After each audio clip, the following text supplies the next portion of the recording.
Special thanks to Wizard Academy, a non-traditional, non-profit, non-boring business school.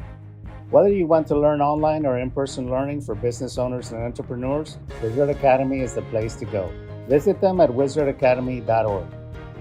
Welcome Thrivers to Latinos Who Thrive, a podcast that is vibrant space dedicated to celebrating and empowering the diverse voices and stories within the Latino community. Join us on an inspiring journey where we explore the resilience, success, and unique experiences of Latinos across various fields. From business and entrepreneurship to arts, culture, leadership, and more.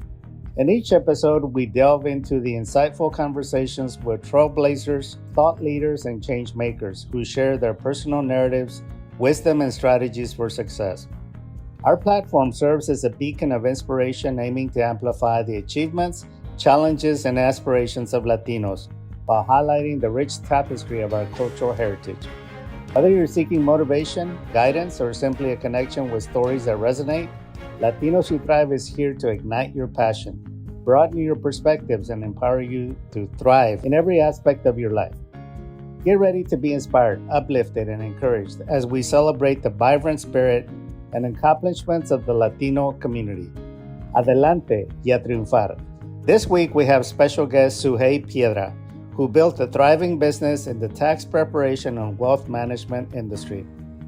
She and her two sisters co-founded Prominence Business and Wealth Management, and together they have helped hundreds of high-earning, service-based business owners to grow and scale their businesses with holistic financial planning.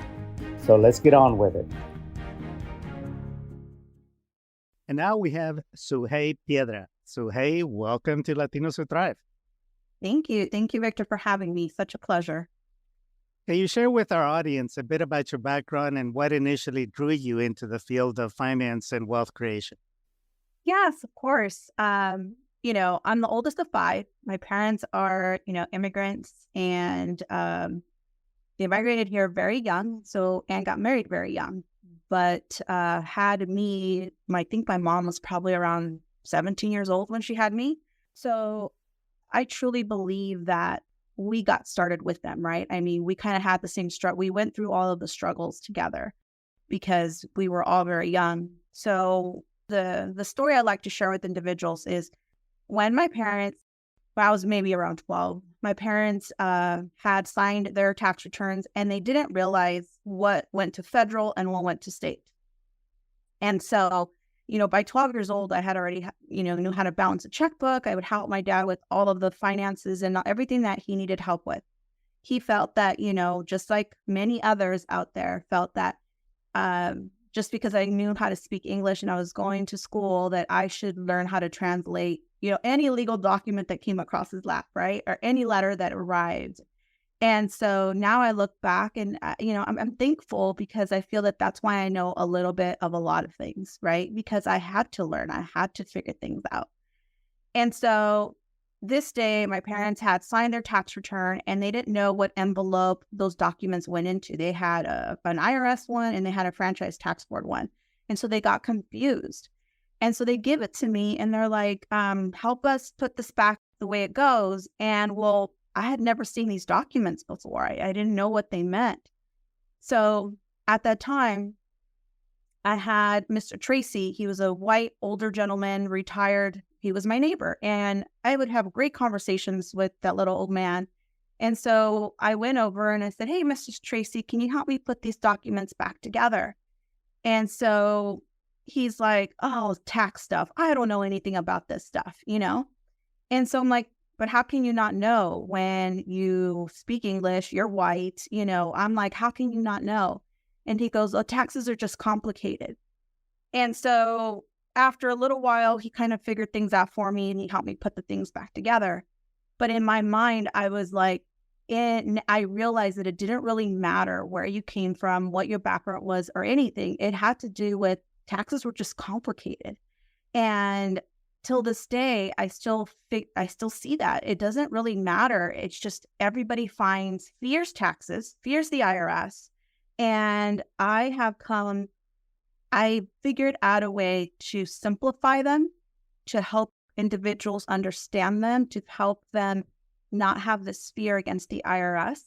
And so I made a whole career out of it. And a lot of my success has been that I take the time to educate my clients on their taxes and how to utilize them to benefit you. And what are these documents saying about you? And how can you leverage them?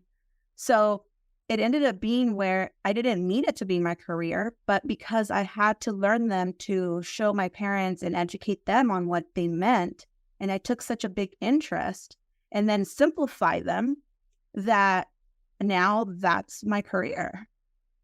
Would you agree with me that the complexity is by design? For sure. I think anything that has to do with our financial literacy, right? Our school system doesn't teach us a lot about finances and a lot about, how to grow wealth or anything like that. And so we get stuck with it, just everything that has to do with our numbers. And we just say, oh, I don't understand. It's too complex. Right. And in reality, we just don't have the right systems to show us how simple it can be. And it takes us a little bit longer than it should to get further along. I'm reminded of the teacher out from California, out from where you're at, Escalante, Yeah. that he simplified calculus by using a lot of metaphors and by teaching students a process Yeah. to which calculus was very simple because, again, he knew how to bridge that complexity into something that anyone could understand. So you are the Escalante of finances that has simplified the process for Latinos. Is a large part of your customer base Latinos? I want to say probably I didn't realize it, but probably 75, 80%, yes, And I'm but sure your business is built on referrals because if you take yeah. good care of someone and word gets out, your business just grows through that referral process of satisfied customers. Yes. So we're a family owned business. So I mentioned we're 5 girls.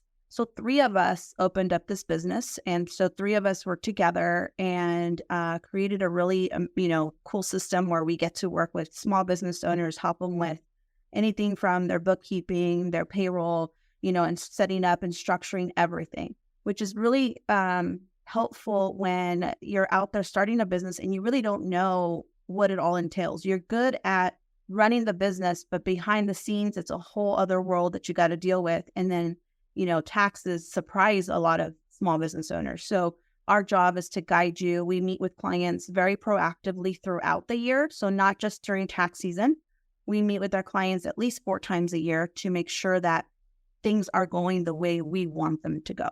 And let's go there. So in the book, The E-Myth, the author comes up with the concept that not everyone is good at what they do.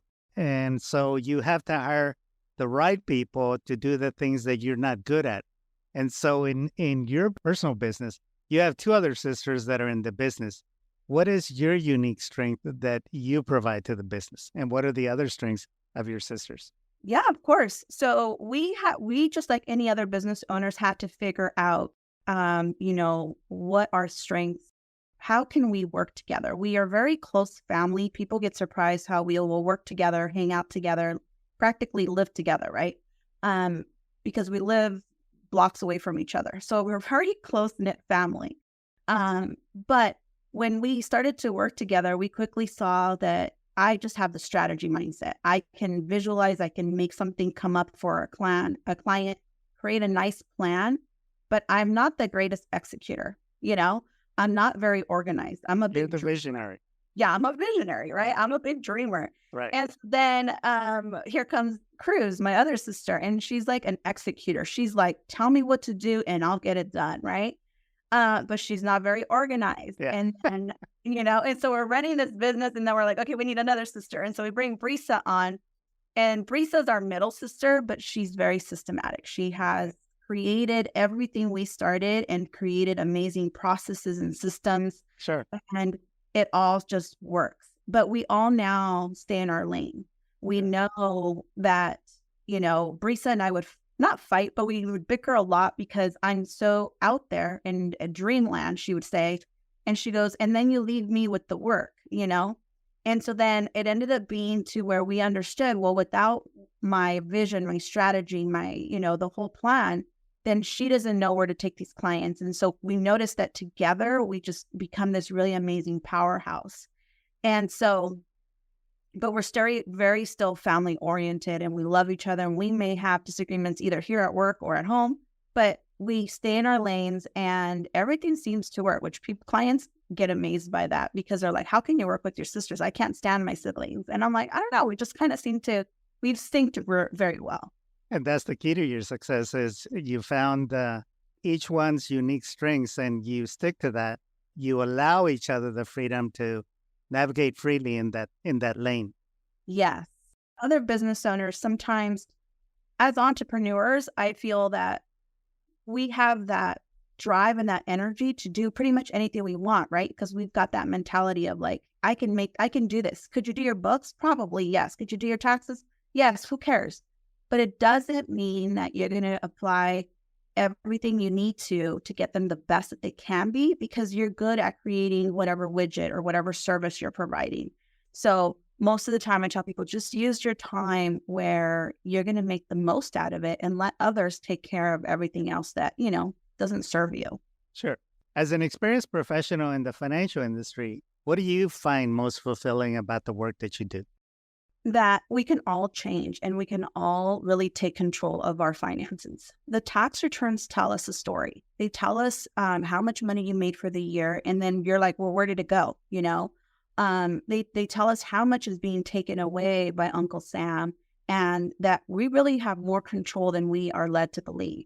There's so many strategies out there that can be taken advantage of that we fail to do so. And we don't know a lot of things. And so I really find satisfying that when a client comes in, that I can guide them and I can show them, a different way to look at that tax return so that they can really learn how to leverage it. I always tell clients, it's really not about how much you make. It's about what you do with your money that makes a huge difference. I have very wealthy clients who were custodians at a public school making $75,000 a year, right? But they got to retire early. They own multiple real estate properties, and it had nothing to do other than, they managed their money very well, and they saw opportunity where other people that even if they saw that opportunity, they couldn't because they mismanaged their finances. They were living a lifestyle way beyond their means. And, that plays a big role in, I think, our Latin community. We're good savers. We can come up with money. We just don't know how to turn around and make it grow for ourselves. Talk to us about what an average person will earn in their lifetime for people to really, really understand how finances and the management of finances and investments are so critical. And the earlier that you start, the better it is so that you can have that early retirement. What does a person typically earn in a lifetime? So, it's going to vary, right? It depends on what kind of, career you have or what kind of, earnings you make. But like I mentioned before, it's really not about how much you make. It's what you do with your money that really matters. I have, most of the time I've got clients that come in and they have, I have a couple that made $500,000. A professional married a professional in 1 year, right? So we have a professional married $250,000. Now the wife earns $250,000. $500,000 couple. But yet when it's all here in front of me, they don't have any assets. They spend every little bit that they have, paycheck to paycheck lifestyle. So we believe, we're taught to believe that the more you make, right, the more you can have and the wealthier you will be. But that is really not the case. It goes back to what it is that you do with your money that really matters. In the 2008 crisis, I got to see a lot of individuals losing their homes, their cars being repoed, all this other stuff going through bankruptcies. And these individuals were making really good money, but yet we all mismanaged our money. And that's when I really changed the way I do my consultations. And it was more about educating people and saying, look, it's easy if we can just control this, or we can save a little bit here or chip away a little bit of there. make sure to Uncle Sam's only taking his fair share, and use that to turn around and put that money to work for us. And you can easily see that when you start to understand how to do that, you put it into play and quickly turn around your finances and make them work for you. And I love sharing those stories because clients come in here and they're like, I never knew that we can do this. I have a client right now who bought 6 properties in the year before. And it was like, I never thought I could even buy one. And now I have 6 of them. So rental income, passive income, I'm a big promoter of. And when you turn around and you have your money work for you, you can honestly make your finances turn around pretty quickly. Tell us, in your experience, could you share some of the accomplishments that you've been able and are very proud of and the lessons that you learned from it, you as an individual? Because obviously you have a lot of success stories of helping other people, but what are your greatest accomplishments and what were the lessons that you learned from it? Yes. Well, I mean, I didn't start my business until, later in life. I think I was 40 years old when I started my business. And wish I would have done it earlier. Wish I would have done it sooner. I worked for others and never had what would you call it? I wanted to start a business, but I was so scared. I never had the courage to do it. Until Cruz, my sister said, you know what, we have to start our business. We have to start it now. And so she pushed me over the cliff to start the business when we did. Our success was really quick, and we got clients right away, and we grew really fast.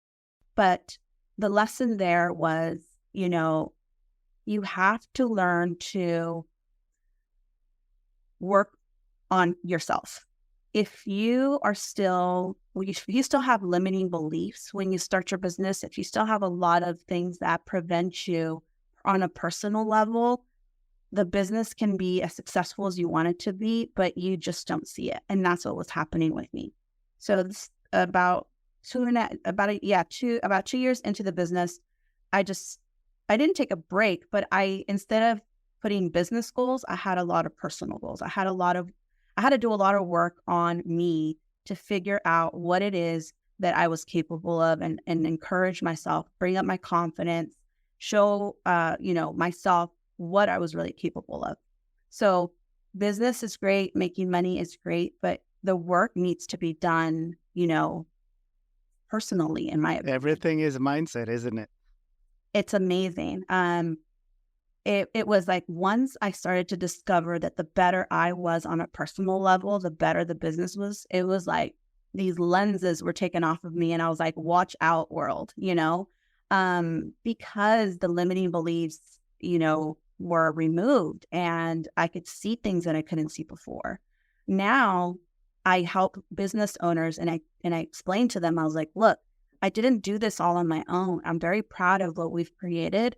But I've had my sister's support, but I think the fact that I've had business coaches, without them being able to tell me what they see from outside and telling me looking in or sharing tools instead of me trying to reinvent the wheel, I wouldn't be where I'm at today. So I'm very grateful. And it's one of the things I tell small business owners all the time: invest in yourself, invest in having a coach next to you that will help you so that you can get there faster.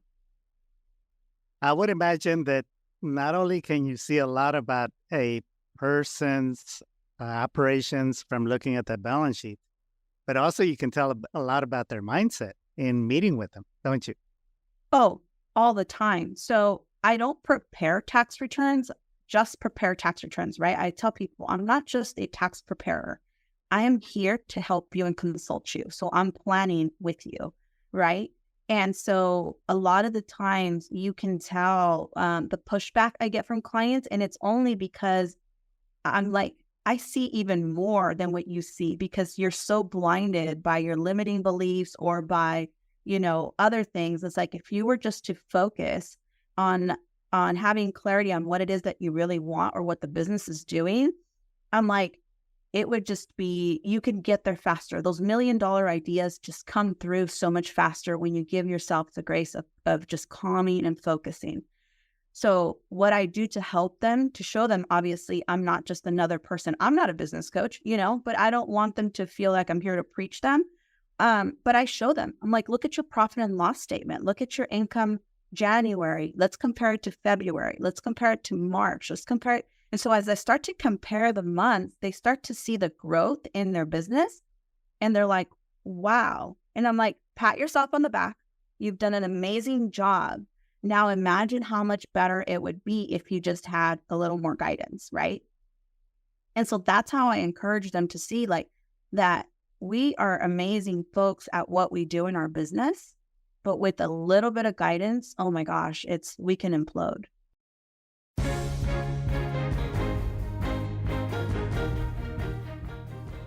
You're listening to Latinos Who Thrive with special guest Sugey Piedra. We'll be right back.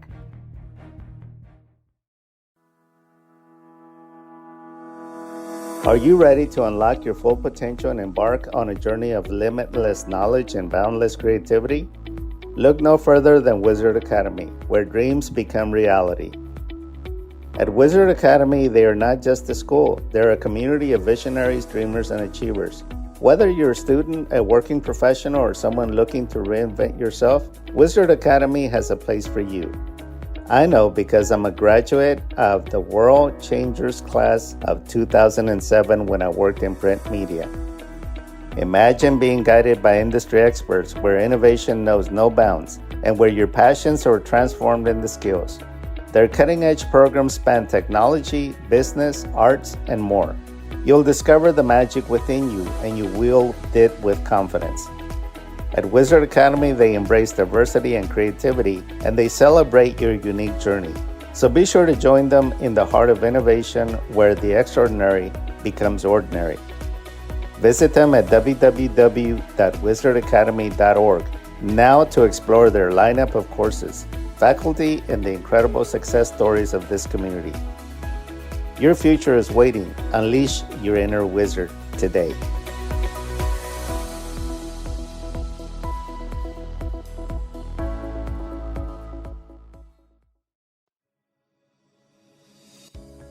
Are you looking to take your career to the next level? Do you want to stand out from the crowd and make a lasting impression? Then look no further. Introducing the ultimate game changer, the Escalante Public Speaking Mastery Course. In today's competitive world, effective communication is the key to success. Whether you're a seasoned professional or just starting out, the ability to speak confidently and persuasively is a game changer. I know, because I have lived through it. That's why the Public Speaking Mastery Course is here to unlock your full potential. The comprehensive course is designed to transform your public speaking skills from good to extraordinary. I will be guiding you through a step-by-step process, helping you overcome stage fright, craft compelling messages, and deliver impactful presentations. When I took the Dale Carnegie School of Public Speaking and Human Relations, it changed my life, and I will be able to help you do the same. My career in journalism and training and development was built on having the skills to be able to communicate to a team or thousands. I hold nothing back. I will give you all my trade secrets and how you can thrive and crush it. Imagine walking into a boardroom and captivating your audience with your powerful presence. Picture yourself confidently leading meetings, delivering persuasive pitches, and commanding attention in every interaction. With the Public Speaking Mastery Course, you'll be equipped with the skills to excel in any professional situation. If you're ready to take the step and supercharge your career, enroll in the Public Speaking Mastery Course today. All the information and the cost is in the show notes. Don't let fear hold you back. Unlock your potential, elevate your career, and become a master of public speaking. Go to the show notes to register today to secure your spot in the next session of Public Speaking Mastery Course. Public Speaking Mastery Course, empowering professionals, transforming careers. Act now and make a lasting impression in every opportunity that comes your way. You will be glad you did, and you will thrive for the rest of your life.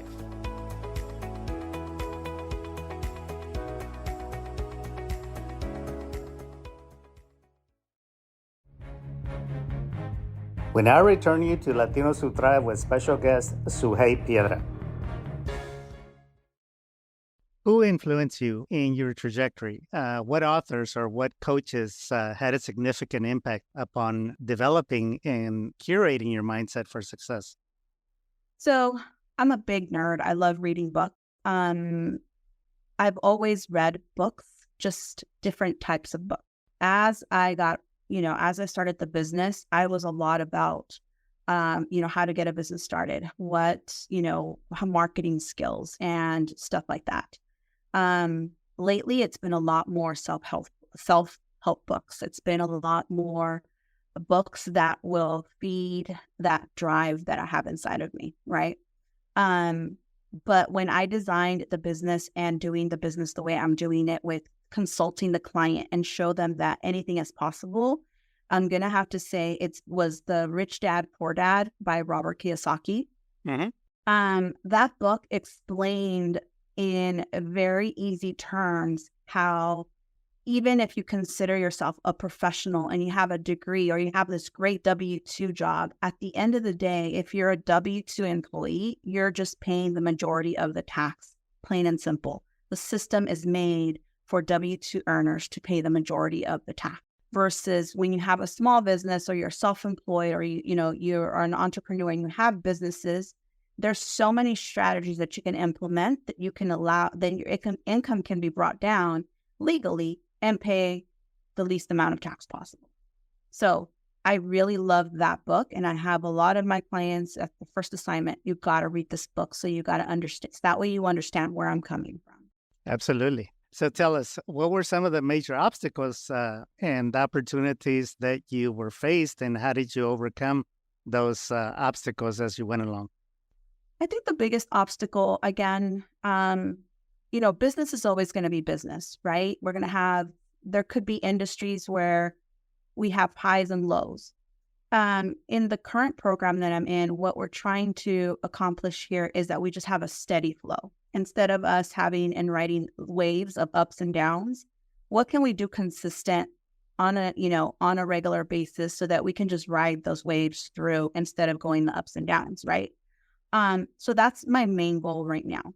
But obstacles that I faced have always more been on a personal level. My limiting beliefs was a big one. I just didn't see myself being this business owner with a business growing and making money. And how do I manage all of that? How do I manage the clients, the marketing?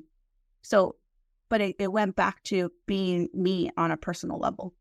When I started to work on myself, I started to realize, okay, the majority of the time, I always say, why did I start this business? What's my why? And it was my kids, my family, right? And yet I was stealing so much time away from them because I was always at work and I was always just thinking about work. And I'm like, this is why I'm not happy. This is why I feel so unsatisfied, because I'm not aligned. Everything is not the way it's supposed to be. So I had to go back and realize, what's my why? And if it's my family and my kids are my why, then I need to spend more time with them. So I started to evaluate my time and my calendar. Where's my time going? I had to work more efficiently. I had to hire, somebody to help me clean my house, because I noticed that when I'm home, I'm washing dishes instead of being home with the kids. So I had to really look at where's my time and where was I spending it, instead of being home and really spending quality time with, the family. So a lot of personal self-development has been my biggest, Piggybacking on that, what advice would you give the younger you, say the age 20? Because we have a lot of young listeners. So what advice would you give the younger you if you had to do it all over again? If I had to do it all over again, I would definitely listen to my mom. That's funny because she says, you do everything backwards. But, when I think, I mentioned my parents are immigrants. I felt like an adult when I was 12. You know what I'm saying? So I felt like I had so much responsibility at a very, very young age. And so when I was 20, I, would love to have been able to have influencers or, even like your podcast, people that just encourage us to say, hey, things are going to be okay, right? And I don't think that, at least I never came across anything like that when I was 20. And I would have loved to have, that support of saying, you know what, if you just focus on this, it's going to be okay. You're going to accomplish great things versus we just, I just always wanted the quick fix, the quick everything, and the satisfaction of having something fast. And that's not the way that, that the way things truly are, in my opinion. It's, we've got to, plant the seed, water something, watch it grow and flourish, and then it'll continue to give you for years and years and years. Versus me, I, at that time, just wanted instant satisfaction. So I I had to get, learn the hard way. we get back to basics, don't we? It's like Yes, old school fundamentals of growth. yes, yes. And I mean, now I laugh about it because, I guess I'm, I started my business at an older age. I wish I would have started it when I was younger, but then I wouldn't have all of the knowledge and experience that I have, in my background if I would have done that before. And so I'm thankful for, the journey regardless. So. So now that you're mature and a sage, what qualities do you believe are essential for effective leadership, especially for Latinos who are listening to this interview? You know, for effective leadership is, I mean, I'm going to say, things along the lines of compassion, listening. We all have struggles and we all take away different things from even when we were kids, right? When I had to do a lot of the cleanup work, I was very resentful with my dad and I didn't know that. I didn't realize how resentful I was, that I had to grow up so fast, And now when I rewrite that version of me, I'm like, dude, I'm so thankful because I am who I am today because he pushed me when I was so young, right? But I didn't know that resentment was hurting me instead of helping me. And when I've been able to go back and rework that with, talking to my dad through things, it's like they have their own journey and their own struggles. And it's crazy that, they had the courage to come to this country without knowing the language, without knowing anybody here, and make what they have made of their success. So I'm like, if they did it, we can definitely do it. So That's awesome. So tell us, you have a team, you have your two sisters, and I'm sure that you have other employees. So could you share an instance where you had to lead your company through a period of significant change? I'm sure COVID was one of those transitions. How did you navigate that transition? yes, well, COVID was very unique in the sense that it just didn't impact us, right? Our company, it impacted all our clients. And so when everyone is struggling, clients are struggling, we are their consultants. So who were they trying to call, right? So they were trying to call us. They were trying to get answers. They were trying to get help from somebody that maybe knew more. And so how do we get ahead of the unknown? Because nobody knew what was happening, right? Nobody knew we were going to be shut down for, those 2 weeks. And then it turned to, 2 years or whatever, right? It's like everybody was struggling. But it was important for us to take a step back and assume our role. I'm like, look, we can't let clients feel so lost, even if we feel lost. We have to be that person that when they pick up the phone that we answer. So even though there was COVID going on, we were at home answering our phones. We had all the calls transferred to our cell phones. We had, meetings via Zoom, whatever we could do. We were trying to read up on all of the changes of the laws that were happening for all those restaurant owners and the shutdowns.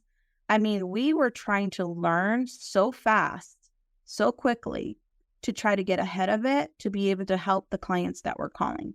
So it was a really good time for us to see as a team how strong we all can be to help the client that needs us and put them first, right? But it was a challenge. It was definitely a challenge. I think we were essential workers, so we didn't even have to be shut down. But at the end of the day, it was still serious. I mean, when I got COVID, it knocked me out good for like 2 weeks. 2 weeks, I was completely out. And then on top of that, my kid's father passed away from COVID at that same time. So life will slap you in the face, whether you're ready or not. And we did the best that we could. I'm really happy with, everything we were able to do for the clients that we helped with PPP loans and all that other stuff. But to try to get ahead of something like that, it was a challenge. It was Sounds like you became a lifeline for your clients. We became that lifeline. And, that's when you really create that bond and that relationship with those clients, because we have to be that resource for them. Yes. Now, you've developed a unique approach to taxes, to accounting, to wealth management. Talk about your processes that are unique for small business owners and what you can do for a small business owner that's listening to us. Yes. So, I go back to reading like that Rich Dad, Poor Dad, right? We want to create streams of income from all different sources. So what I talk to my clients about is the cash flow quadrants, right? We want to move on from being the self-employed individual to creating different streams of passive income. What I tell clients is, if your business just relies on your income, you can never go on vacation, right? They're like, well, no. I'm like, why? Because if you leave, then the machine stops producing, right? So what I try to show them is that if we start to create different streams of income, whether it's investing in other businesses or creating, really cool portfolios or creating real estate passive income, then now money is being made even while we sleep. And so when you go on vacation, at least there's still money coming in. If you can create your business to a way that your team can operate the business through systems and processes, and you can go on vacation and the business continues to produce, that's where we want to see success. That's where we want to see people feel liberated, that they're not slaves to their own business. So that's where we come in as a unique business, because we bring up topics that we all should be discussing. We bring up topics that we should all be planning for as business owners. And a lot of the times clients will be like, no one's ever really talked to me about this stuff. So let's start talking about it, and let's start planning, and let's start taking action to making some changes. Can you talk about a specific case study that you worked on where you made these suggestions, and as a result of your advice, they were able to leverage the multiple streams of income to be able to have that more relaxed, more strategic business, as opposed to being an employee in their business? Yes. And so I'll reference the client that has the 6 properties, for example. She is a high earning W-2 employee. Okay. So she's in the medical field, and she makes really good money on W-2. And she came to me because she's like, look, I'm just tired of having to work so hard in the medical field, so stressed. And yet I feel like I still don't make enough to retire because Uncle Sam takes such a big chunk of it, right? And so we went through everything that she was doing, and she was doing very well. But we created the plan of investing in real estate properties out of state. So when you go out of California, it was a lot more doable. It was a lot more achievable. They cash flow better. And so we introduced her to some teams that put together some really cool real estate portfolios for her. And so now she owns these 6 properties. Well, she just doesn't go to work and make money. Now these properties send her a monthly check every single month, so that makes money. But she doesn't need the money because she's working on her, in her profession. So she uses that money to create more money. So now money continues to work for her. So every year when we sit down and we evaluate things, she's starting to realize that she can retire a little bit earlier. She has enough enough room if she wants to transition into another type of a career. So she has options that she didn't even know she could even have. She thought she was just going to have to be in this medical field until she retired. And now she sees opportunity in other places to be able to do that. Did she buy into a fund, an investment fund, or actual properties that Actual properties. Now she has, now she's looking into a fund, a syndication of some sort, but Okay. those are things that she would have never explored. She didn't even know existed because no one's having these conversations. And so I call them brainstorming sessions. Sure. I remember taking a course. I must have been, let me do the math here. I must have been about 26. And it was a financial class. It was a 2-day financial class. And it struck me and stayed with me, and I followed the advice. The instructor said that the biggest tax deduction that you can ever have is a small business. Yeah. And so even if you're a W-2 earner, if you have a side hustle to where you can claim income and deductions, you cannot lose money because the IRS considers that a hobby. But so long as you prove that you are having some sort of income, that is the biggest tax deduction that you can have if you're a W-2 earner. So talk about that. Yes, and that's very doable, right? Because what a side hustle is actually allowing you to do is write off things like your cell phone and your internet and your mileage and whatever it requires, anything that's ordinary and necessary for that business, right? So it allows you to take those deductions. And that means you're not paying taxes on that income that you're making, right? Because you're pumping it back into that business, or you get things like maybe depreciation write-offs and things like that. So that's why I like real estate, because with the real estate, we can create really cool strategies to where you're making money on a monthly basis and yet paying zero taxes on that additional money.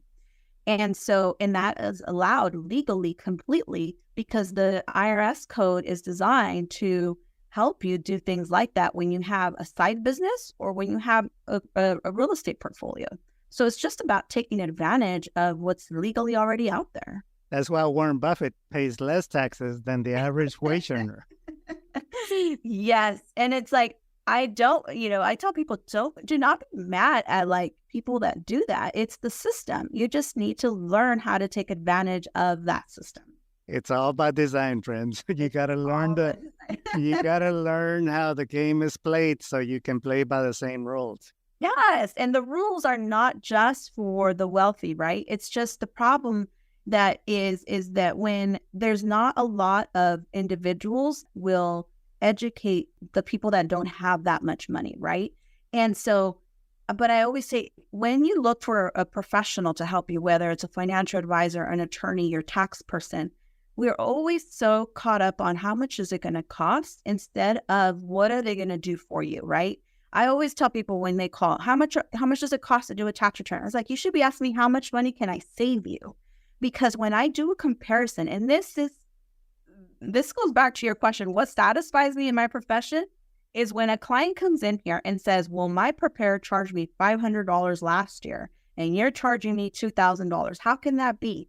And I'm like, your preparer last year cost you $20,500 because you overpaid taxes by $20,000. That's how much your preparer cost you without you even realizing it. Now with me, you're going to get to keep, $18,000 in your pocket and you're going to give me $2,000. How is this a losing situation for you? Right? But they don't understand that. They compare that I charged them $2,000 versus $500. And I'm like, there's no comparison. It's what did I do for you to save you that $20,000? And not just this year. We're going to continue to save that over year and year to come.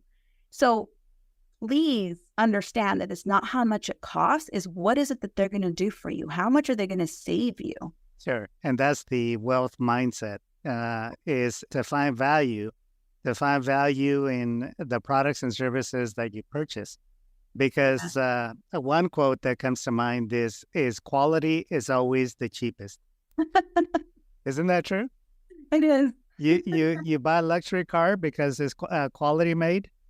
You buy luxury clothes that last you for years, as opposed to wash them a couple of times and they're throwaways. Sometimes just wash it once and you're like, oh, this is ruined, Exactly. So again, it's all relative. So looking forward, what trends and developments do you foresee shaping the future of the Latino purchasing power? I think I'm afraid of the Latino, period. I think that if we as a whole, can just have that opportunity. I mean, we have the opportunity, right? It's out there. It's just if we can focus it a little bit, we would be such a powerhouse, such a strong movement, because we have some crazy strong work ethic. You know what I mean? We're hustlers. And every time I will drive up and down the street and I see, whether it's a taco stand or people selling flowers, or it doesn't matter. It's like, dude, the grind, right? They are out there working. And when you look at the younger generation, my kids, for example, these kids don't want to lift anything because it's too much work, And I'm like, if it was just a little bit different and the work ethic individuals just, can be introduced to this opportunity, they would be unstoppable. Just here in Houston, our purchasing power of Latinos is $54 billion a year, okay? And nationally, we have a GDP. If Latinos were a nation, we would have a greater GDP than Canada. So wrap your mind around that. If we were educated to use finances the way that first world countries use finances and financial instruments, we would be unstoppable, as you said, because again, we would have political power, because then we would have educational opportunities. We would change the mindset of Latinos as opposed to this pobrecito me. Yeah, no, or this belief that you have to put your money in your mattress, right? And it's like trying to explain, or trying to change that mindset is challenging. I'll tell you that right now. That is one of the hardest things. But, in the advantage I have is that I don't have to convince you of anything. The numbers tell a story. And if you read your financials, if you read the profit and loss statements, if you read your statements, they're telling you a story, and I don't need to convince you. You will see it yourself. And that's usually that's the tool that I use when I tell, if you don't want to believe me, don't believe me, but look at this, right? And usually that's when the shift starts to happen. That's when the scales come off. Yeah. So tell us, what are your personal and professional goals for the upcoming year or years ahead? How do you plan on achieving those? I'm a big goal-oriented individual. Like I said, I love working with my business coach and sitting down and really looking at what we have achieved. So now's the time of reflection, right? We will go back and look at what have we done for the year? What goals did we accomplish? What goals do we need to tweak and roll over into the new year? As a business, we want to continue to be of service to those individuals that really value our type of service, that really want change. I'm not here to convince anybody that they need a change. They're already looking and they're hungry for somebody who's different. And I say, this is how we're different. So my goal and mission for this upcoming year is just to spread that message. It's to spread the message that there's something different that can be done versus the same way we've been doing taxes forever, which is just tax season and then set it and then that's it. Get them done and then forget them and not have to think about them again.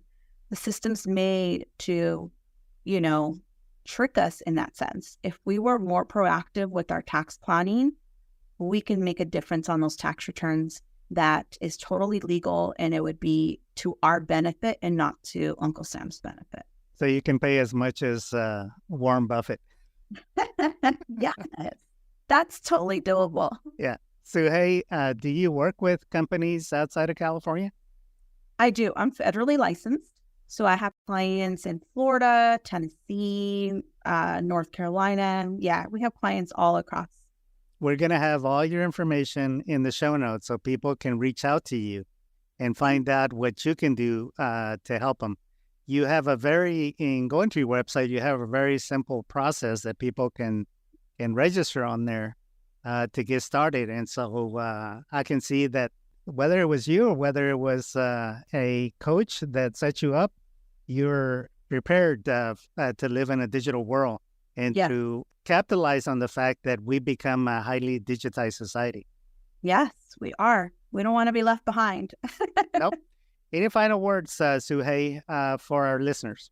I just want to encourage everybody out there, to follow us on our social media and follow others that have this, a similar message so that you can start to implement that change. It all starts with just a little tweak. And then before you know it, a big difference comes about. So, yeah, if you think about it, if you just change 1% every month, just one small gradual change, like you said, keep it simple, 1 degree of change. In a year's time, you're going to be exponentially at a totally different place because of that small change. Very true. As opposed to these big monumental changes that you end up making a lot of progress, then you revert back to where you were, or worse. Get overwhelmed. Yeah. Or worse. Yeah. All right, Sugey. Well, we want to thank you for joining us today, and we're going to follow your trajectory. And of course, we got to have you back because you're one of those evergreen kinds of entrepreneurs that always has something new and interesting, something that is innovative, something that is really on the cutting edge. Because again, you have done due diligence and fiduciary responsibility in really, really educating the consumer. Yes, for sure. Well, thank you so much for having me, Victor. It's been a pleasure. Thank you. And that's going to do it, my friends. Until next time, go out and thrive.